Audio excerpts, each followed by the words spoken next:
ETF index mutual funds నేర్చుకుని stock మార్కెట్లో రాణించాలనుకుంటున్నారా? వెంటనే ఈ నెంబర్కి కాల్ చేయండి. ఆ సీసీ కెమెరా ఫుటేజ్ చూస్తున్నా. ఇప్పుడు నేను నిన్న నైట్ చూశాను. నేను ఇంతవరకు ఎవరిని చూడలేదు. చూసాను ఆ వ్యక్తి వస్తుండో వెళ్తుండో ఒక లేడీ ఆయనకు సపోర్ట్ ఇస్తుంది. లోపల వెళ్ళడానికి సపోర్ట్ ఇస్తుంది. లేకపోతే ముందే వెళ్ళిపోయింది ఆమె. ఎవరైనా ముందే పంపించిరా లేకపోతే ఉందా నాకు ఏం అర్థమవుతలేదు. అది పోలీస్ వాళ్ళకు కూడా నేనే చెప్పాను, సార్ ఇట్లా నేను సీసీ కెమెరా ఫుటేజ్ చూశాను, అది కొద్దిగా ఫైండ్ అవుట్ చేసి ఆ లేడీని పట్టుకొని అడిగాను సార్, కొద్దిగా గట్టిగా అడిగాను. అంటే సరే అని వాళ్ళు కూడా సహకరిస్తారు నాకు. ఆ విషయమే జరుగుతుంది. ఇప్పుడు సార్ కూడా పిలిచారు, నేను వెళ్తున్నా, దానికోసం వెళ్తే మాట్లాడేసి వస్తాను. నేను సహస్ర చనిపోయి ఇప్పటికీ 5 రోజులు అయిపోయింది. Monday morning between 9:30 to 10:30 or 11 బిఫోర్గానే ఈ మర్డర్ జరిగినట్టు తెలుస్తూ ఉంది. కానీ ఈ మధ్యకాలంలో ఒక అనుమానాన్ని మాత్రం వ్యక్తం చేస్తున్నారు. అదే అపార్ట్మెంట్లో ఉండే ఒక స్త్రీ పలుమార్లు బయటకు వచ్చి తొంగి చూస్తుంది, పైకి మేడ వైపు తొంగి చూస్తుంది, చాలాసార్లు తొంగి చూసింది. ఒక మనిషి ముందుగానే లోపలికి పోయినట్టు కనిపిస్తూ ఉంది. ఎవరా మహిళ, ఎందుకు అన్నిసార్లు తొంగి చూసింది అనేది వాళ్ళ తల్లిదండ్రులు వ్యక్తపరుస్తున్నారు. దీంట్లో డెఫినెట్గా ఆ మహిళ తొంగి చూసిన టైం ఏమిటి, సీసీ ఫుటేజ్లో రికార్డ్ అయింది కదా, అది బహుశా ఆమె 12 గంటలకో వాళ్ళ నాన్న వచ్చిపోయిన తర్వాత వాళ్ళ నాన్న ఏడుస్తూ ఉంటే తొంగి చూసిందా, లేదు వాళ్ళ తల్లిదండ్రులు వెళ్ళిపోయిన తర్వాత ఎవరైనా ముద్దాయి పైకి వెళుతూ ఉంటే చూసి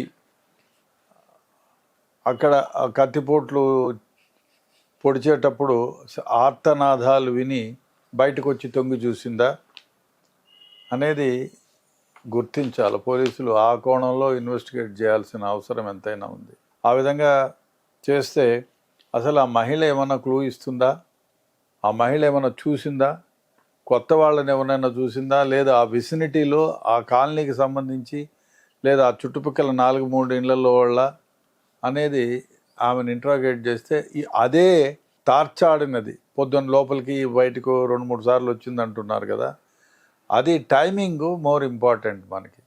బిఫోర్ 9:30 అయితే నో ఛాన్స్, ఎందుకంటే తల్లిదండ్రులు 8 to 8:30, 9 వరకు ఉన్నారు కాబట్టి అప్పుడు కాదు.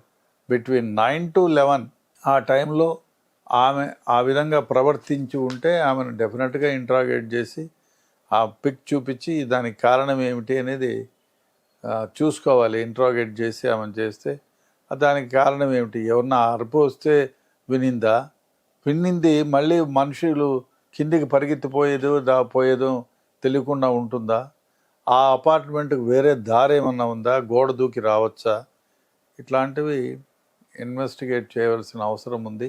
ఇంకో విషయం ఏమిటంటే అతి ముఖ్యంగా చాలా సందర్భాల్లో బాగా తెలిసిన సమాచారం దీంతో ఏమవుతుంది, అవసరం లేదులే అని అనుకుంటారు కూడా. కొన్ని సందర్భాల్లో చాలా కేసెస్లో ఏమి అవసరం లేదు, ఈ విట్నెస్ని ఎందుకు ఎగ్జామిన్ చేయాలి అనుకొని వదిలేసిన తర్వాత మళ్ళీ ఒక 5 రోజులకో 6 రోజులకో ఆ విట్నెస్ను ఎగ్జామిన్ చేయడం తారసిస్తే వాళ్ళు ఇచ్చిన క్లూ వల్ల చాలా కేసులు డిటెక్ట్ అయిన సందర్భాలు చాలా ఉన్నాయి.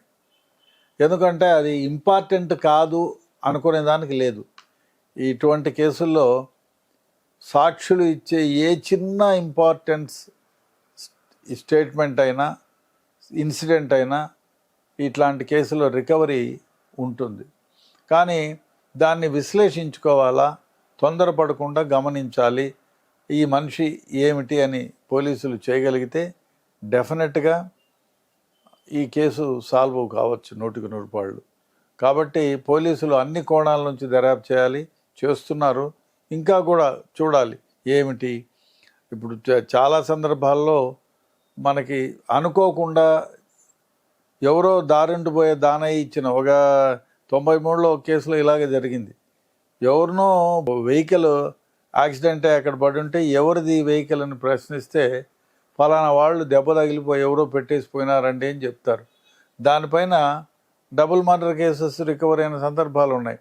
అంటే చాలా ఇటువంటి కేసుల్లో డైరెక్ట్ ఎవిడెన్స్ లేని కేసుల్లో అక్కడ సీన్ ఆఫ్ అఫెన్స్లో ఆ చుట్టుపక్కల వాళ్ళు ఇచ్చే ప్రతి క్లూ కూడా చాలా ఇంపార్టెంట్. బహుశా దానివల్ల మళ్ళీ ఫర్దర్గా క్లియర్ కట్గా తొందరపడకుండా నిదానంగా ఎంక్వైరీ చేస్తే నిజాలు బయటికి రావచ్చు.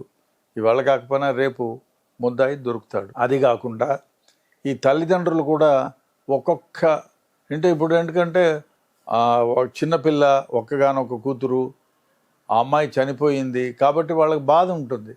చాలా సందర్భాల్లో ఆ బాధలో కొన్ని విషయాలు చెప్పలేకపోవచ్చు. నిదానంగా కూర్చోబెట్టి వాళ్లకు అంటే ధైర్యం చెప్పి, ఈ విధంగా అయితే మనం మీ వాళ్ళపైన మీ అమ్మాయిని చంపిన వాడిని పట్టుకోవాలి అంటే మీరు మీ జీవితంలో జరిగిన పాస్ట్ కొద్ది రోజులుగా జరిగిన ప్రతి ఇన్సిడెంట్ని మర్చిపోకుండా గుర్తు తెచ్చుకొని నిదానంగా చెప్పండి అని వాళ్ళని 1కి 10 సార్లు. వాళ్ళకు విసిగే ఉంటుంది. ఏంద్రబాబు మా అమ్మాయి చనిపోయి మేముంటే పోలీసు వాళ్ళు 24 గంటలు పిలుస్తారు, మేము వండుకు తినేదే లేదు, ఈ బాధలో మేమున్నాము అని వాళ్లకు ఫీలింగ్ ఉంటుంది. కానీ అది ఉన్నా కూడా దాన్ని కౌన్సిల్ చేసి కాదు ఈ విధంగా ఉండాలి, ఏదైనా ఇన్ఫర్మేషన్ వాళ్ళ ద్వారా వస్తే that may lead to murder ఎవరు చేశారనేది తెలిసిపోతుంది. కాబట్టి పోలీసులు ఓపికగాను, అదేవిధంగా ఆమె కృష్ణ ఆమె తండ్రి ముందుగా వచ్చి చూశాడు కాబట్టి ఆమె తండ్రి, ఆ తల్లి కూడా రేణుకు కూడా చెప్పాలి ముందుగా ఇన్సిడెంట్స్ ఏమి, ఎవరున్నారు, ఏదైనా గొడవ జరిగిందా ఏమిటి, అట్లా అన్నీ మొత్తం చెప్పగలిగితే డెఫినెట్గా దీంట్లో క్లూస్ బయటకు వస్తాయి. నేను అనుకోవడం డెఫినెట్గా ఇప్పుడు కాకపోయినా 1-2 రోజుల్లో ఈ మర్డర్ అఫెన్స్ చేసిన అఫెండర్ గురించి సమాచారం డెఫినెట్గా పోలీసులకు దొరుకుతుందని నా అభిప్రాయం.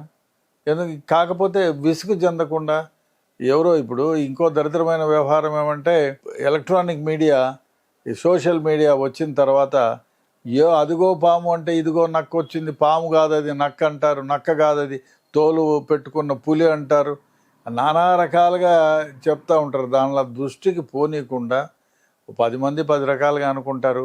పోలీసులు చేతగానోళ్ళు వెధవలు ఏం 5 రోజులు అనేవాళ్ళు ఉన్నారు, ఇంకా పట్టుకోలేదా ఇదేం పోలీసులు అనుకునే వాళ్ళు ఉంటారు.